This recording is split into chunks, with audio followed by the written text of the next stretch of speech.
अंतर्राष्ट्रीय महिला दिवस पर जो यहाँ पर चर्चा हुई उससे इतना ज्यादा कुछ सीखने को मिला कि मैं स्वयं परेशान हो गया।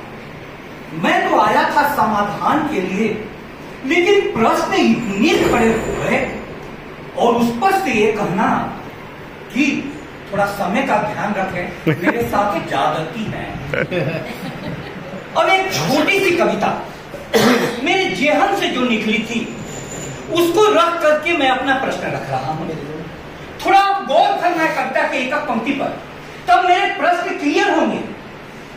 शास्त्र कहते हैं तुझे वेद पढ़ने का अधिकार नहीं, मैं कहती हूं मुझे वेदों की कोई दरकार नहीं। मनुस्मृति में लिखा हुआ है कि स्त्रियों को वेद पढ़ने का अधिकार नहीं है।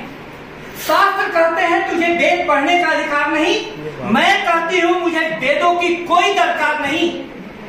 अगली लाइन सुनिएगा, जिस धर्म का वेद शब्दों में बखान करते हैं उस धर्म को हम जीकर जगत को बयान करते हैं।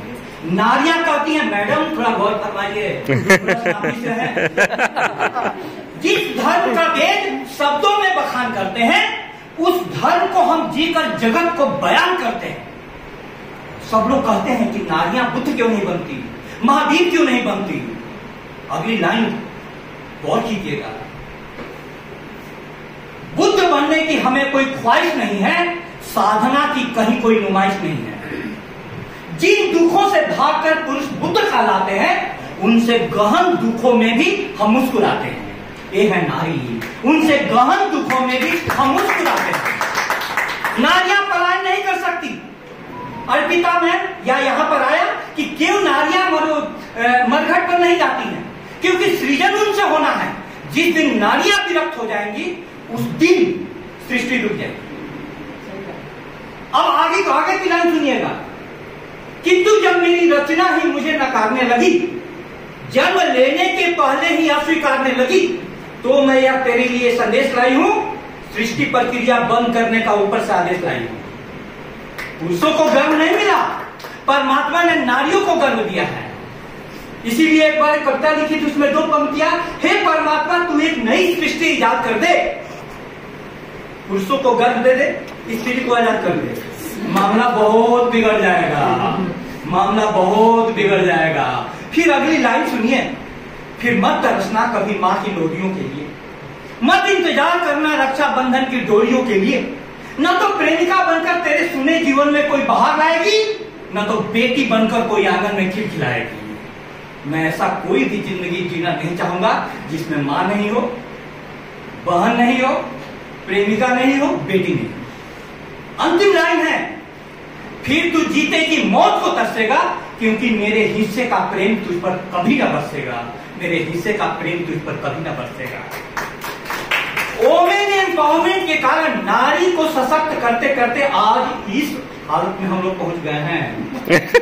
पुरुष आत्महत्या करते हुए कह रहे हैं कि कृपया कुछ कानून में समानता लाओ। आज मैंने लिखा है कि अंतर्राष्ट्रीय महिला दिवस है।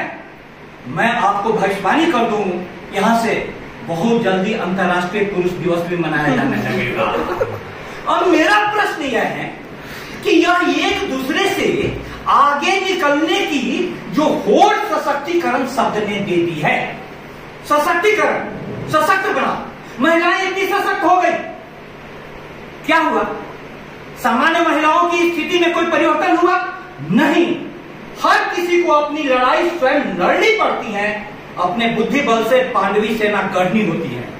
ये लड़ाई सबकी पर्सनल है। इसीलिए मैडम मेरे प्रश्न पर गौर कीजिएगा कि मेरा प्रश्न यह है कि जिस जगत में कॉन्फ्लिक्ट को डेवलप किया जा रहा है, संघर्ष को, मैं तो संघर्ष नहीं करता, मैं घर में जान गया कि वहां पर मुझको चुप रहना है, और उस चुप रहने का नतीजा बाहर वाले को भुगतना पड़ता है। अब क्या करूं मैं?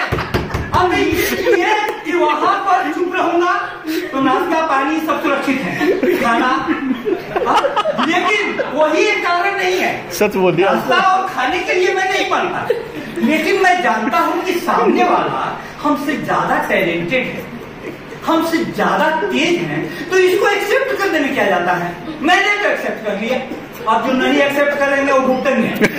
इसलिए मेरा कहना है कि पहला मूवमेंट शुरू हुआ वोमेन एमेंसिपेशन मूवमेंट, नारी मुक्ति आंदोलन। नारियां मुक्त होने की कोशिश की, आंदोलन असफल हुआ क्योंकि नारी पुरुष सिर्फ दोस्त के रूप में नहीं थे, बेटा के रूप में, भाई के रूप में, पति के रूप में। कैसे नारियां मुक्त होगी? दूसरा हुआ वोमेन एम्पावरमेंट, नारी सशक्तिकरण आंदोलन, यह भी नारी समानता आंदोलन। नारियां पुरुषों की तरह बनने लगी, वो भी आंदोलन सफल हुआ। तीसरा हुआ नारी को सशक्त बनाओ, नारियां इतनी सशक्त बन गई कि अब पुरुष हमें तो चढ़ रहा है। और ये कहते हुए कि मेरी भी सुनो, कल इल्जाम लगाने वाला कोई बचेगा तब तो इल्जाम लगाओगी। अब मेरा कहना है कि आपके हिसाब से अब आगे का रास्ता क्या होना चाहिए, उसी पर मैंने लिखा है कि एक ऐसी दुनिया हो, स्त्री संवेदन युक्त संसार। मैडम ने, निधि मैडम ने, देखिए कितने प्यारे प्यारे नाम है, अर्पिता मैम, निधि मैम, खजाना, और सीमा। सीमा कहाँ है? कोई सब असीम है, सब असीम है। तो मैडम अब आप लोग राह दिखाएं कि यहां से अगला आंदोलन, 3 आंदोलन असफल हो गए। मैं मानता हूं कि नारी सशक्तिकरण आंदोलन भी असफल हो गया। इसलिए असफल हो गया कि अब चिंता है, लड़की वाले को पहले चिंता होती थी, अब जिनके भी लड़के हैं वो इतना चिंता में पड़ रहे हैं कि कल कैसी बहू का पदार्पण होगा, फिर उसके बाद कौन कौन से दिन देखने पड़ेंगे। हम लोगों को तो रातों को नींद नहीं आ रही।